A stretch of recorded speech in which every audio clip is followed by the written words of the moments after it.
से मंदिर में आसीन मेरे श्री भगवान के चरणों में कोटि कोटि दंडवत प्रणाम। दरबारे नंगी से पधारे हमारे गुरुदेव भगवान के सदगुरुदेव भगवान जी के अभिन्न संत स्वामी ध्यान प्रेमानंद जी।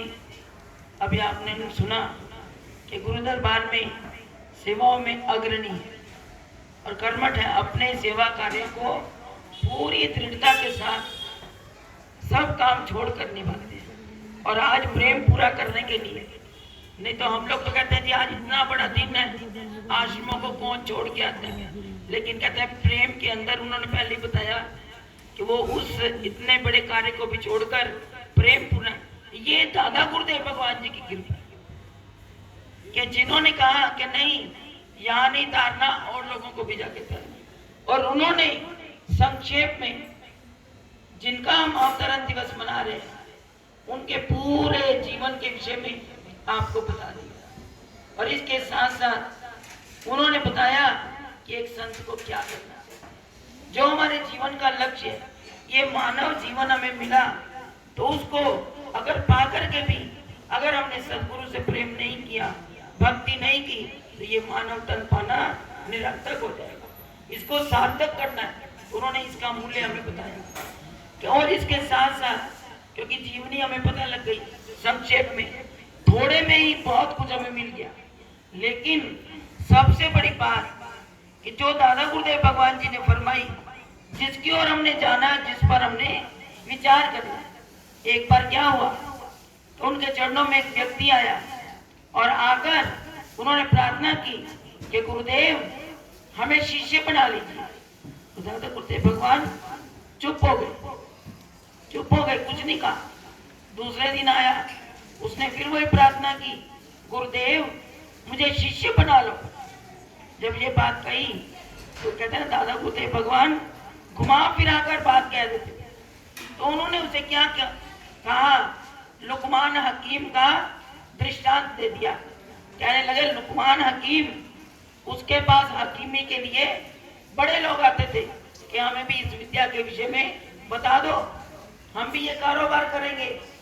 तो लुकमान हकीम ने जो भी व्यक्ति आता उसकी परीक्षा लेते। ये दादा गुरुदेव भगवान फरमा रहे कि जो भी उनकी चरण शरण में आता शिष्य बनने के लिए, हकीमी जानने के लिए, तो वो उसकी परीक्षा लेते थे। कहते हैं एक व्यक्ति जब वो आया तो उसने ये कहा, तो सर्दी के दिन थे। अब दादा गुरुदेव भगवान ने कहा उसे ना एक कमरे में बंद कर दिया, ना कोई बिस्तर, ना कोई चारपाई, कोई जगह छोटी सी जगह थी। और उन्होंने कहा आज तुम इसमें रहो, परीक्षा होगी। जब ये बात कही और वो व्यक्ति बैठा, जब थोड़ी थोड़ी ठंड बढ़ने लगी तो उसका शरीर कांपने लगा। कहने लगा सर्दी से बचने के लिए क्या करूं। उसने इधर उधर खोजा, उसे कुछ नहीं मिला उस कमरे कोठरी के अंदर। जब उसने देखा कि मेरे कमरे में कुछ भी नहीं है, एक जगह एक और भारी पत्थर पड़ा हुआ था। अब उसने कहा क्या करूं। थोड़ा सा उसको हिलाने की कोशिश की, एक छोटा सा डंडा भी नजर आ गया। उसने क्या किया, सारी रात जब सर्दी लगी उसने उस पत्थर को बड़े जोर लगाकर हिलाना शुरू किया कि इसको हिलाऊं।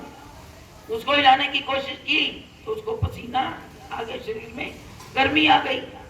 थोड़ी देर बैठ गया, फिर जब सर्दी लगी उसने फिर वही काम किया, डंडे को चलाया, पत्थर को हिलाया, गर्मी आई, फिर बैठ गया।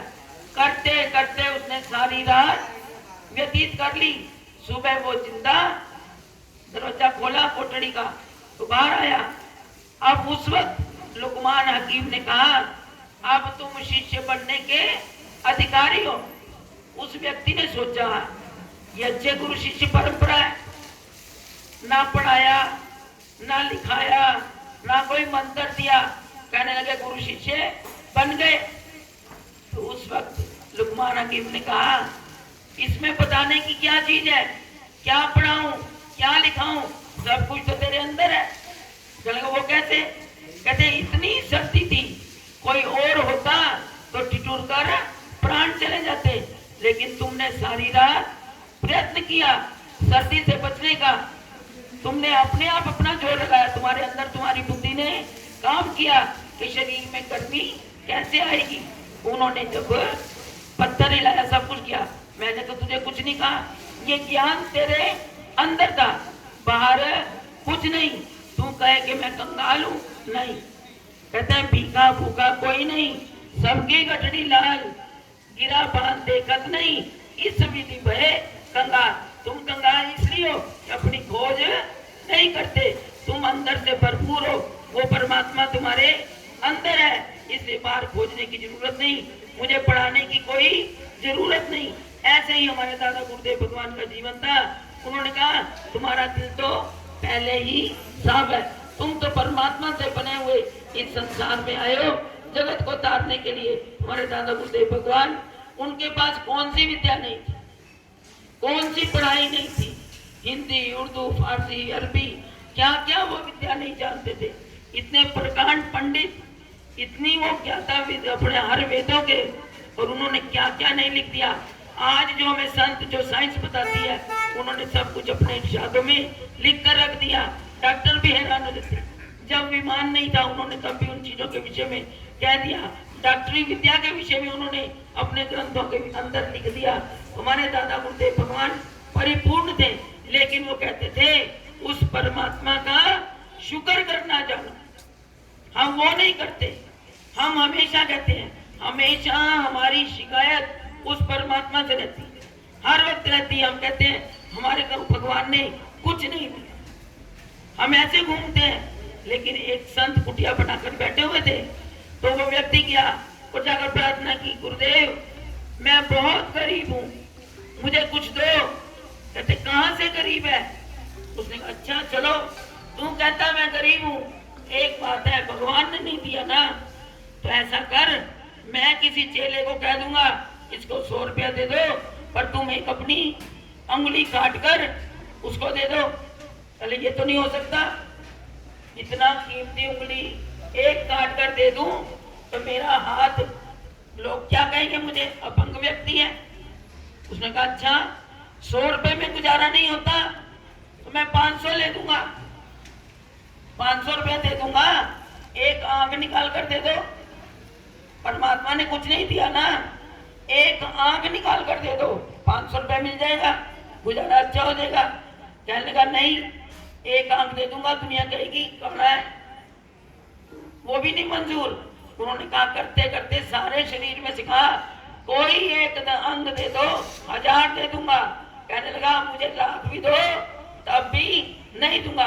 कहते परमात्मा ने लाखों का शरीर तुझे दे रखा है, फिर भी तू कहता है मेरे को भगवान ने कुछ नहीं दिया।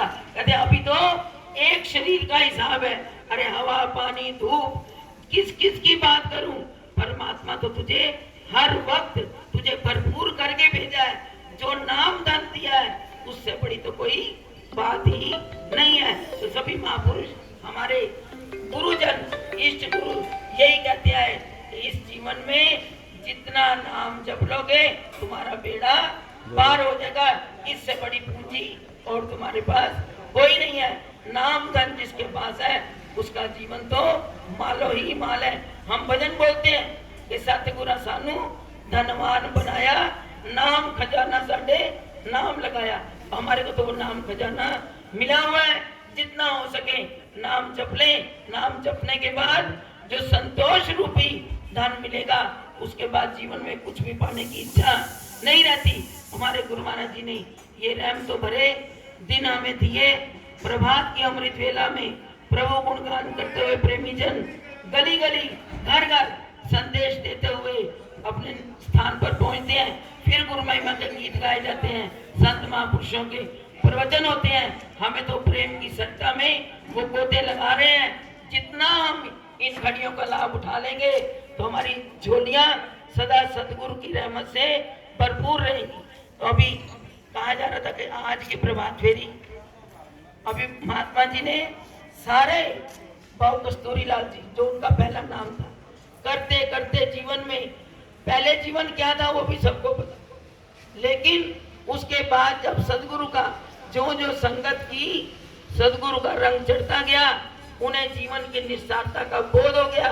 उन्होंने अपना बच्चों को सबको संपन्न थे, सब कुछ अपना देकर फिर गुरु महाराज जी की चरण शरण दी और कहाँ सेवा की? लंगर की सेवा। लंगर की सेवा में अपने आप को समर्पित किया और करते करते सदगुरु चरणों के अंदर ही अपने जीवन को दे दिया। और उसके बाद अपने इन सब बच्चों को ऐसे गुरु भक्ति के संस्कार दिए और ये प्यार अब इन बच्चों के अंदर भी उसी तरह निरंतर बढ़ रहा है। ये गुरु घर की सेवा कर रहे हैं, नंगली साहब में भी नियमित रूप से जाते हैं और गुरु दरबार के सभी उत्सवों में भी सेवा करते हैं। और आज इस बच्ची का प्यार, और ये मीरा से भी कम नहीं है। इसकी जब देखते हैं ना हरकतें, मीरा से कम नहीं है। बड़ा ही ये अपना आनंद लेती है, किसी को नहीं देखती। आज भी इसकी यही कि नहीं, मेरा टाइम पूरा होना चाहिए। दुनिया को देखो जिन्होंने काम पे भी जाना है, कहती कोई बात नहीं, पर ये अपनी बात पूरी करवा लेती है। तो प्रेम के अंदर नियम जो है वो नहीं निभता। तो गुरु महाराज जी इसका प्यार, उनके बच्चों का प्यार, सारे ही परिवार का बहुत ज्यादा है। गुरु महाराज के चरणों में यही अरदास है कि इनका प्यार दिन दुगना रात चौगुना बढ़े। ये गुरु घर की बहुत सेवा करे, बहुत सेवा करे। सेवा की जिसको गुरु महाराज तौफीक दे दे, उसे जीवन में कुछ नहीं चाहिए। तो इनका प्यार दुगना दिन दुगना रात चौगुना बढ़ता रहे। गुरु महाराज जी की कृपा बनी रहे, रहमतें बरसती रहे। और आज के इस पावन सत्संग की, प्रभात फेरी की, इस सारे परिवार को बहुत बहुत बधाई। और दादा गुरुदेव भगवान जी के पावन अवतरण दिवस की आप सब संगत को, इस परिवार को लाख लाख बधाई। बड़े प्यार के साथ गुरु महाराज जी का जय घोष करेंगे। बोलो जयकारा बोल मेरे श्री गुरु महाराज की।